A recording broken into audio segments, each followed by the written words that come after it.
మన రక్షకుడైన యేసుక్రీస్తు నామమున అందరికీ వందనాలండి. ఈరోజు దేవుని మాటలు జకర్యా గ్రంథము 8వ అధ్యాయం 13వ వచనం. నేను మిమ్మును రక్షింతును, భయపడక ధైర్యము తెచ్చుకొనుడి.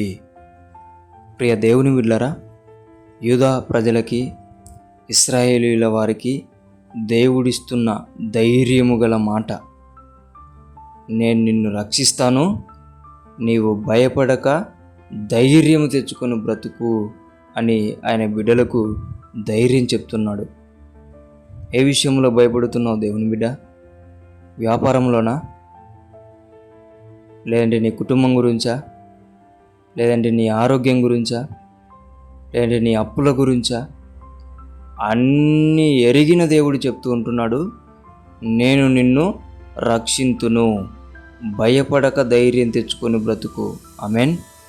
దేవుని బిడ్డలారా, దేనికి భయపడకండి, ఎన్ని వచ్చినా భయపడకండి, ఏమి జరిగినా భయపడకండి.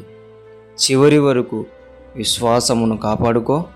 ఖచ్చితంగా దేవుడు నీ చెయ్యి పట్టుకొని నిన్ను పైకెత్తి వాడై ఉంటున్నాడు. ఆమెన్. ఎన్ని ఉన్నా ఆయన నిన్ను విడువడు, ఎప్పటికీ నీ చెయ్యి విడిచిపెట్టడు.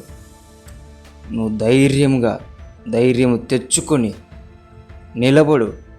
దేవుడు నిన్ను నడిపించునుగాక. ఆమెన్. దేవుడి మాటలను దీవించునుగాక. ప్రార్థించుకుందాం. దేవా, మీకు వందనాలు, స్తోత్రాలు. నీ బిడ్డలు ఏ విషయములో భయపడుతూ ఉంటున్నారో నీవే వారిని ధైర్యపరిచి చివరి వరకు విశ్వాసమును కాపాడుకునే బిడ్డలుగా, నమ్మకంతో వారు ధైర్యంగా ఇక నుంచి జీవించే బిడ్డలుగా వారిని ఆశీర్వదించమని యేసు నామములో ప్రార్థిస్తున్నాం తండ్రి. ఆమేన్.